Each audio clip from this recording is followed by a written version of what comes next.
Vandaag is het onmiskenbaar mijn feestje. Wijn, wijn en nog eens wijn. En daar weten ze in Maastricht alles van. Dit prachtige domein is meteen het oudste domein in Limburg. Wat we hebben, niet eens in Limburg, in heel Nederland. De Apostelhoeve. En ik ga praten met Mathieu Hulst. Oh, dit is ongelooflijk. Wat een uitzicht. Maastricht aan je voeten. And we know it's never simple, never easy. Never a clean break, no one here to save me. Goedemorgen, Mathieu. Goedemorgen, hallo. Nat en fris. Ja, hallo, welkom. Is dat wel goed voor de druiven? Ja, nou regen hebben ze op zijn tijd natuurlijk ook nodig en we hebben een redelijk droge periode gehad. Dus nu een buitje is prima. We hebben net weer nieuw ingezaaid en dat heeft ook water nodig, dus dit komt prima op tijd.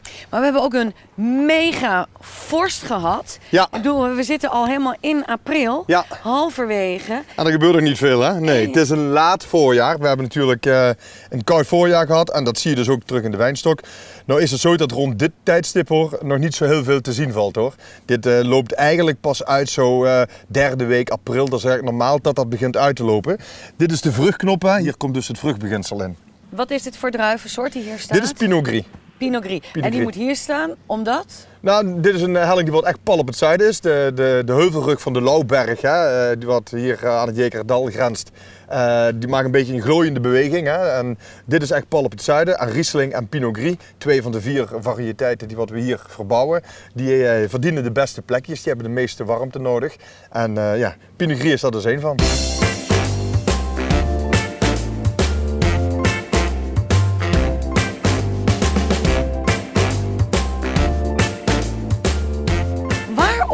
Limburg, waarom Maastricht? En kijk natuurlijk naar de grond. Ja. Want ja, de smaak wordt bepaald door wat de wortels uit de grond halen. Absoluut. Toch? Iedere streek heeft natuurlijk zijn kwaliteiten, zijn terroir, hè, zijn bodem, zoals ook wij. Ja. Als je dit kijkt, dit is onze grond. Dit is een hele humusrijke grond. Je ziet, het is een zwarte grond. En een zwarte grond, dat wil zeggen dat het ook een warme grond is. En een warme grond, die bevordert weer de rijping van de druiven. Dus dat is een van de belangrijke facetten voor een goede wijn te kunnen maken. Deze humusrijke grond, die ligt bovenop de mergel. En de mergel is eigenlijk wat onze wijnen zo bijzonder maakt. Omdat? Het Maastrichtse krijt, hè, dat heeft een kalkgehalte van maar liefst 98%. En dat geeft de wijnen dus van nature veel koolzuur, pétillant zoals de Fransman dat dan noemt. En dat is wat extra frisheid. Het stelt ze ook in staat om heel mooi te ouderen. En dat is zeker voor de Riesling is dat heel erg belangrijk.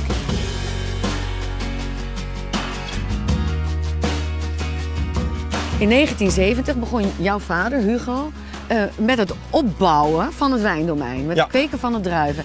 Dat was helemaal not done in die tijd. Dat was redelijk bijzonder, ja. Zo heel veel waren er niet. Hij heeft contact gelegd met meneer Belfroy uit Borgloon, amateurwijnmaker, maar bovenal ook iemand die wat een passie had voor de historie van onze streek. Ja. En die meneer Belfroy had eigenlijk ontdekt dat hier vroeger ook in en rondom de stad Maastricht echt een heuse wijncultuur was. Ja, en dat maakte pa nieuwsgierig. Van huis uit fruitteler, dus wij hadden al wat raakvlakken. Ja. Ben je vooral een liefhebber van de wijn of ben je vooral de wijnbouwer? Nou, er zijn mensen die wat zeggen, er bestaat niks mooiers dan wijn maken. Nou, ik vind het mooiste toch wijn drinken, daar ben ik heel eerlijk in. Alhoewel natuurlijk het hele spel buiten, dat fascineert je ook, hè? Dat houdt je bezig. Het is de natuur waar je mee bezig bent. Ik zeg altijd, het is zo dat de grond, dat is als het ware de school. En die wijnstok, dat is de student. En ik mag een beetje leraar spelen. Dus ik mag af en toe heel streng zijn en soms mag ik wat toleranter zijn. En als je dan gezamenlijk kunt komen tot een mooi eindproduct wat heel veel mensen plezier brengt, ja, dan is het goed en dan ben ik ook tevreden.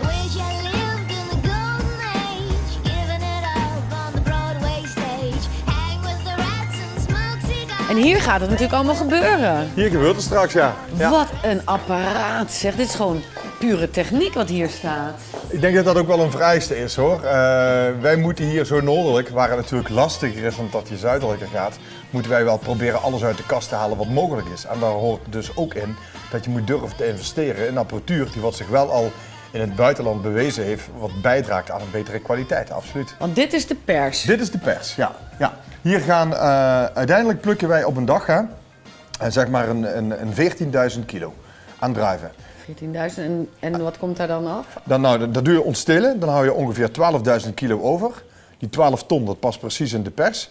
Dan laten we de hele dag met elkaar inweken om net iets meer primaire aroma's te krijgen. En dat is maar een heel klein percentage, maar voor ons zo noodelijk, ja, zo belangrijk om dat erin te krijgen, want het kan wel een verschil maken. En dan gaan we s'avonds het uitpersen en dan krijg je zeg maar ongeveer een 5.000 tot 6.000 liter sap. Ja. En dat is 5.000 tot 6.000, dus zeg maar dat zijn dan 7.000 flessen Ja. per keer. Ja. En hoe vaak doen jullie dat? Nou ja, zeggen we gemiddeld een keer of 10. 70.000. Oh, goed. 70.000 flessen.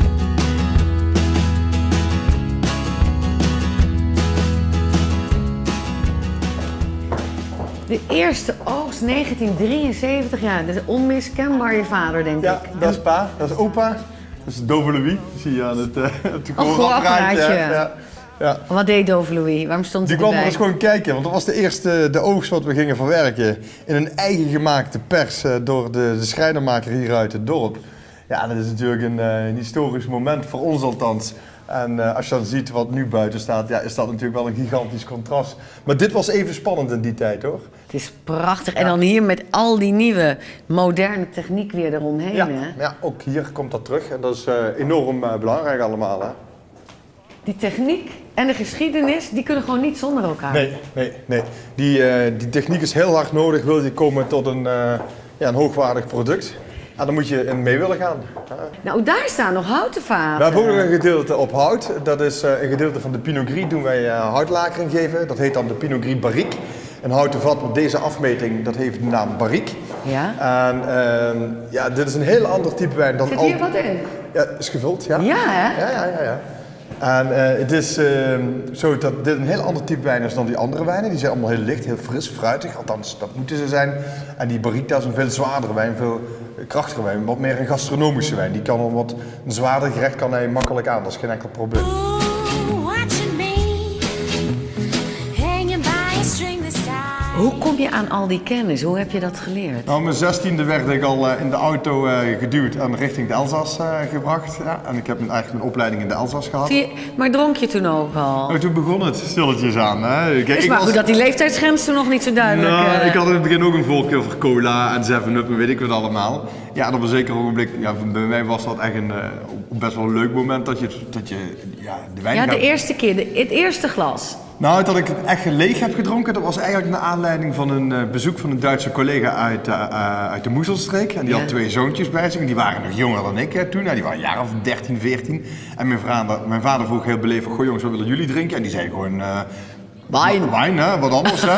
Dus ik had zoiets van, gaat die al wijn drinken? Dus ik kreeg dat glas wijn van mijn vader. Maar wij maakten toen ook al droge wijnen. Alleen zij waren gewend hele zoete wijnen te drinken. Ja. Dus je zag dat gezicht van die 2 mannetjes heel bedenkelijk worden. Die vonden dat bocht. Die vonden dat heel zuur. Die Limburgers kunnen er niks van. Die kennen dat helemaal niet. Maar ik had natuurlijk zoiets van, ik ga hier niet de wijn van mijn vader laten afkraken. Dus ik heb dat glas toen echt leeg gedronken. En dat was eigenlijk toch wel het begin, ja.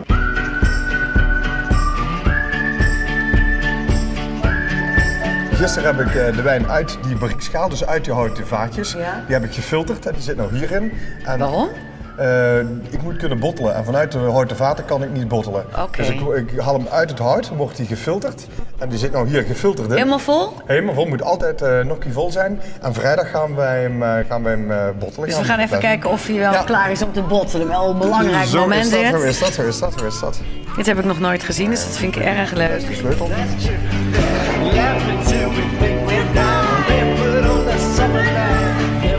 Een heilig domein bijna, denk ik, hè? Bijna, hè? Dat is wel mooi, hè? Ja, dit is 2011. Dat is nu een jaartje op fles en dat begint nu eigenlijk pas. Hè? Dat was een beetje ons probleem. We hadden nooit voorraad en nu hebben we sinds 2 jaar dus wat meer in productie. Nu kunnen we ook eens een beetje wat opleggen. Maar dat doet zeker, de Riesling doet dat enorm veel goed. Mensen denken altijd, dit moet je meteen drinken. Ja. Maar dat is onzin. Zeker Riesling heeft gewoon baat bij een paar jaar flesrijping. Maar dat proces gaat dus eigenlijk gewoon door in de Dat fles? gaat door, ja. Ja. Tijd om te proeven, Mathieu. Zo is dat. Ik ga nu de leiding nemen. Gaan we doen. Come join me today, 'cause I know the answer's yes.